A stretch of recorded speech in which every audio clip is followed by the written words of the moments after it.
Welcome to the D.E.A.D podcast, where I discuss all things spooky and weird. I am Desi, and today I'll be talking about haunted mirrors. Let's get started.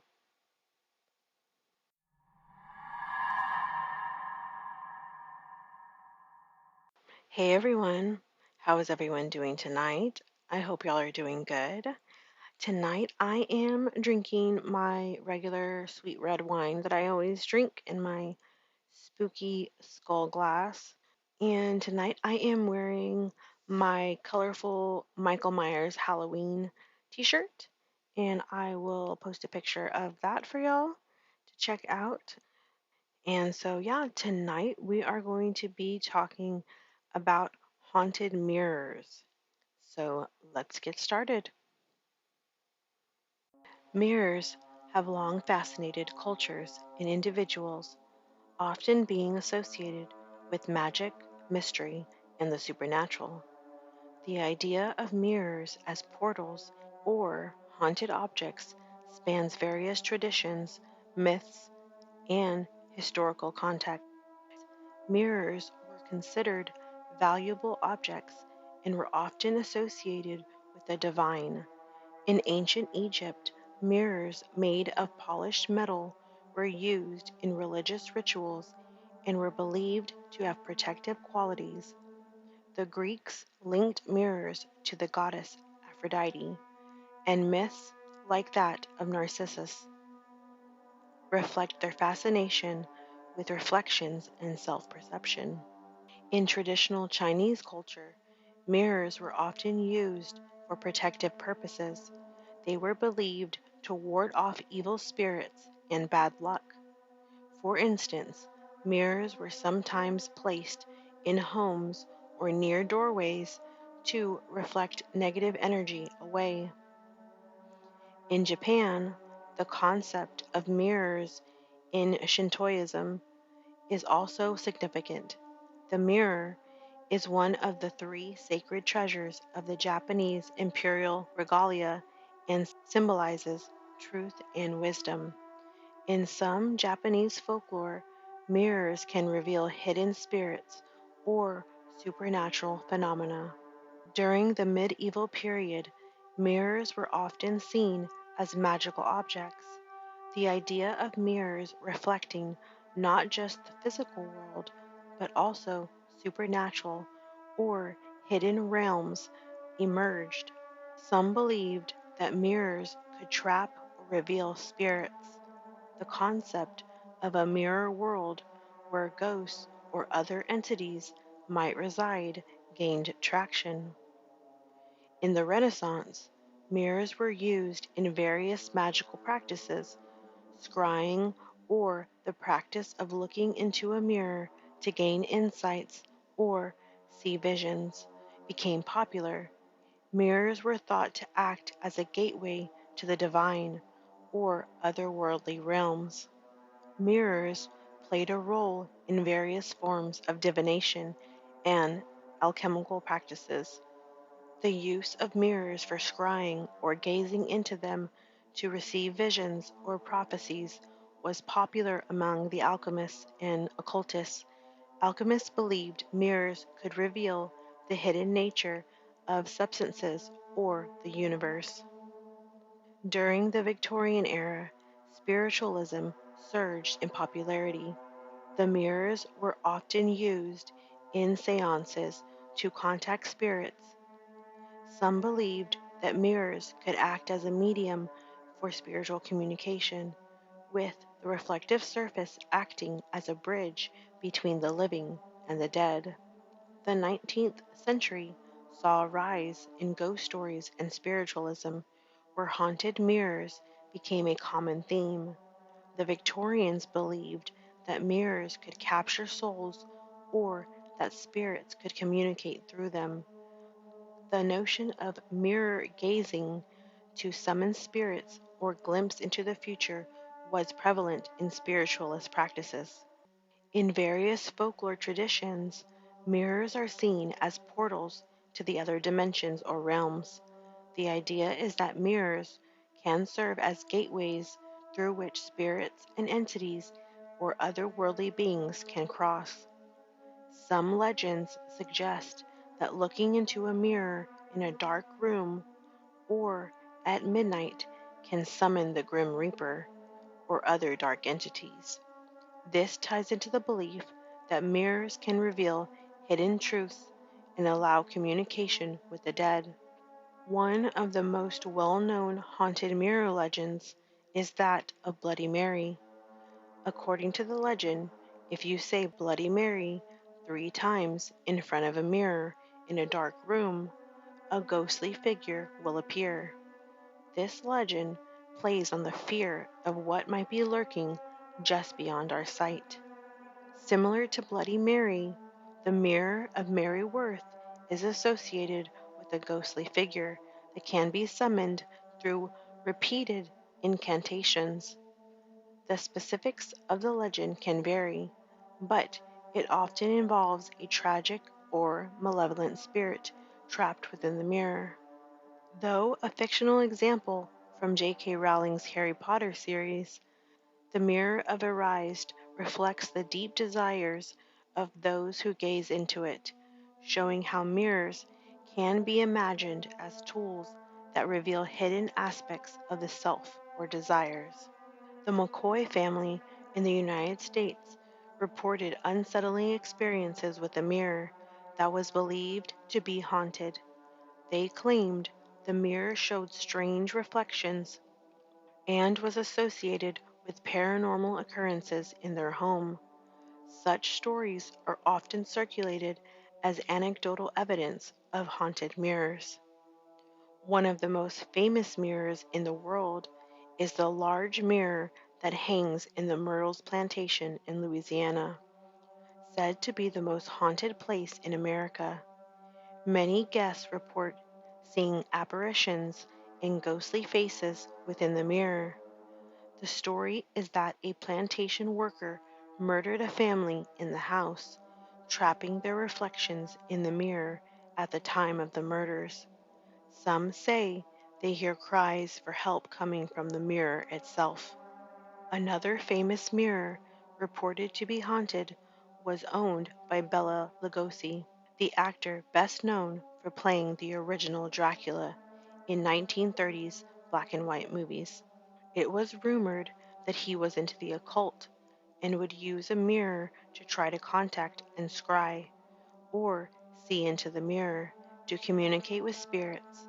Some say because he did this, it has become a portal and is haunted. The mirror was later in a room after Lugosi's death, and in this room a murder took place. Some people say this mirror picked up all the energy of this murder. There were rumors about it for years that one could see things in it and feel terrible after gazing into it. It is now in a haunted objects museum in Las Vegas. Mirrors have often been used to explore themes of identity, self-perception, and reality. They can symbolize the idea of looking within oneself or confronting hidden aspects of one's personality. This is reflected in literature, psychology, and art. Psychoanalyst Jacques Lacan's mirror stage theory explores how individuals develop their sense of self through their reflections. According to Lacan, the image seen in the mirror contributes to the formation of the ego and the sense of identity. This theory highlights the deep psychological impact mirrors can have on self-perception. Some interpretations suggest that mirrors represent a gateway to the subconscious mind, where hidden fears, desires, and suppressed memories might be revealed. This aligns with various psychological and symbolic readings of mirrors in literature and art.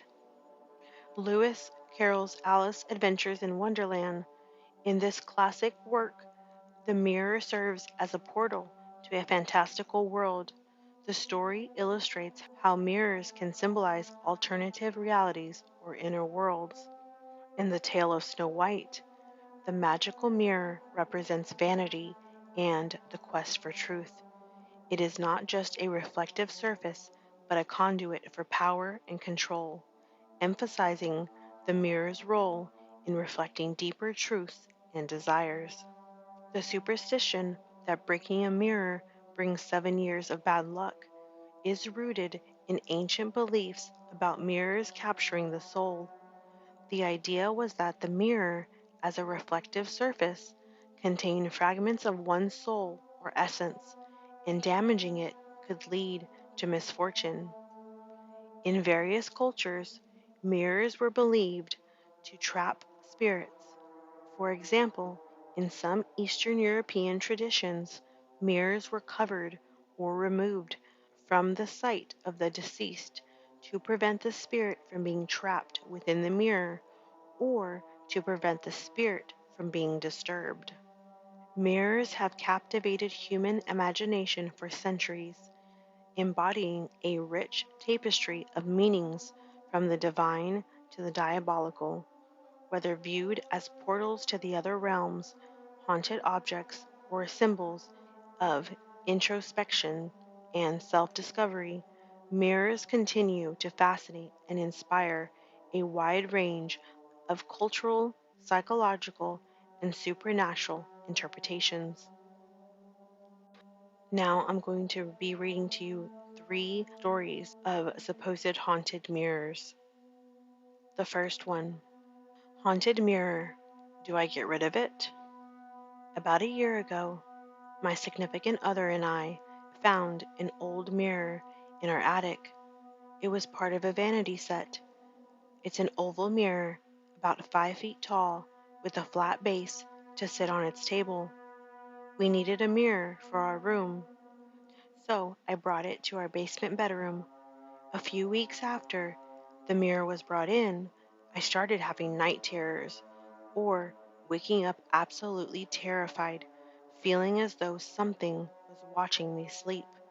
A few times I felt the bed move. I've always been a scaredy cat, so I disregarded this for months, thinking I was imagining it. Then, about 4 months in, I woke with the overwhelming feeling of being watched again.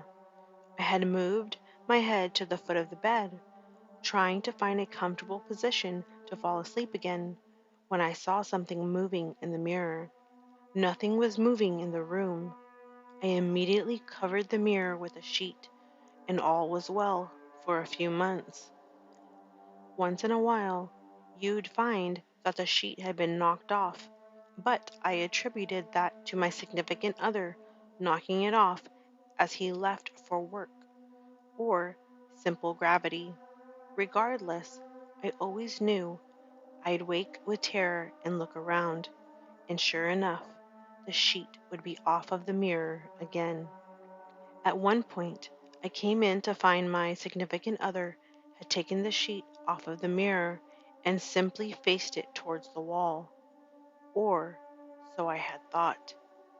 It turns out he had thought I had moved the mirror, and neither of us asked questions. One day, I opened the door to find the mirror on the ground, face up. It's about a 30-plus pound mirror, and it seems it would have broken on impact. It was almost as if it had been gently placed on the ground. That day, we fully wrapped it in a sheet and moved it outside of our room in a small cubby between a large toolbox and the wall. I haven't felt anything bad in our room since, but there is still a feeling of being watched in the rest of the basement at times.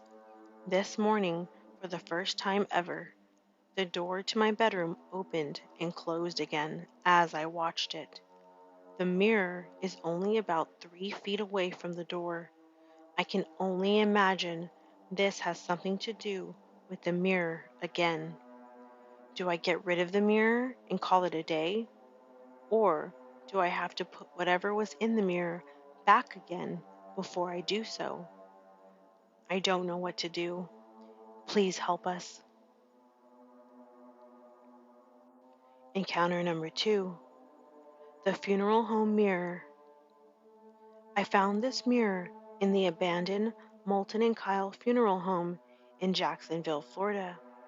I have always loved exploring abandoned places, and this was on my bucket list. I met up with a friend and we wasted no time and went inside. The place was decaying and falling apart. There was old furniture, caskets, and even a hearse left behind. In the rubble, I found this mirror. I normally don't take things from the places I explore, but there was something about this mirror. I had to take it. My friend didn't like the idea. He found it disrespectful. I didn't listen to him and still took it with me. I hung it in my living room. The next day, my mom and sister came over and told me they don't like it. They said it made them feel lightheaded and nauseous when they were around it. I was skeptical because I didn't feel any of that. I thought they were just feeling that way because they knew where I got it from. A couple of days later, a friend of mine comes over and is immediately drawn to the mirror. I stepped out for a second to answer a phone call. When I came back in, I see him staring into it as if he was in a trance. I put my hand on his shoulder to ask him if he was okay, and he jumps back and backpedals towards the kitchen. He was breathing hard and on the brink of tears. He told me he saw an elderly version of himself mouthing words with shadow figures swaying back and forth behind him. He left and has refused to come back. I thought it was all in his head until last night. I was laying on my bed, and then I hear footsteps in the living room. I get up to check and see nothing. I was alone. As I was walking back to my room, I stopped and stood right in front of the mirror. I looked directly into it. Almost instantly, I felt like I was in a daze. I began seeing a black mass cover my face from left to right. Then I see a hand reach over my shoulder and wrap around my neck. I snapped out of it and ran to my room. My whole body was cold and I felt a stinging sensation on my neck. I was terrified, but fascinated at the same time. I didn't sleep. I was thinking about it all night. I waited for the sun to come out and then put the mirror in my shed. I've told people about my experience and they tell me to get rid of it. I understand why they would say that, but I feel oddly attached to it. I feel like it has something to say and I want to find out what it is. The third and final story, Reflections of Fear. I've always been fascinated by mirrors. They're such a common part of our lives, yet there's something inherently eerie about them. They show us our reflection, but what if there's more to them than just that? What if they're a gateway to something else, something sinister? It all started when I moved into my new apartment. It was a cozy place, just the right size for me. The previous tenant had left behind an old mirror in the hallway. It was large, with an intricate silver frame that looked like it belonged in a museum. I liked how it added a touch of elegance to the space, so I decided to keep it. The first night, as I was getting ready for bed, I caught a glimpse of something in the mirror. It was just a shadow, a flicker at the edge of my vision. I shrugged it off, blaming my tired eyes. But as the days went on, the feeling of being watched grew stronger. One evening, while I was brushing my teeth, I saw it clearly, a figure standing behind me in the mirror. I spun around, my heart pounding, but there was no one there. My bathroom door was locked, and I was alone. I tried to rationalize it, convincing myself it was just my imagination, but the next night it happened again. This time, The figure was closer. I could see its face, or rather, the lack of it. It was a dark, shapeless void, like a shadow given form. Panicking, I covered the mirror with a sheet. That night, I barely slept, jumping at every sound. The next morning, I decided to move the mirror to the attic. Out of sight, out of mind, I hoped. Days went by without incident. I started to relax, thinking maybe I had just been stressed and seeing things. But one night, as I lay in bed, I heard a noise from the attic. It was a soft, shuffling sound, like something moving. Grabbing a flashlight, I made my way upstairs. The attic was cold and musty, filled with old boxes and forgotten furniture. The mirror stood in the corner, still covered. As I approached it, the shuffling grew louder. My heart raced, but I had to know what was happening. I pulled the sheet off the mirror, and for a moment, everything was still. Then the reflection changed. Instead of my own face, I saw a dark, twisted version of myself, grinning maliciously. It raised a hand, and I felt a cold touch on my shoulder. I stumbled back, the flashlight slipping from my grasp. The mirror began to glow, a faint, eerie light. The figure stepped out of the mirror, its form shifting and warping. It whispered my name, its voice a chilling echo. Terrified, I ran downstairs and locked myself in my bedroom. I could hear it moving through the house, its footsteps slow and deliberate. It was looking for me. I don't know how long I stayed hidden, but eventually the noises stopped. Summoning all of my courage, I peeked out. The house was silent. The mirror was back in the hallway, but the figure was gone. I moved out the next day, leaving everything behind: the mirror, the apartment, the nightmares. But sometimes, late at night, I still feel like I'm being watched, and I wonder if one day I'll see that dark figure again, staring back at me from the other side of a mirror.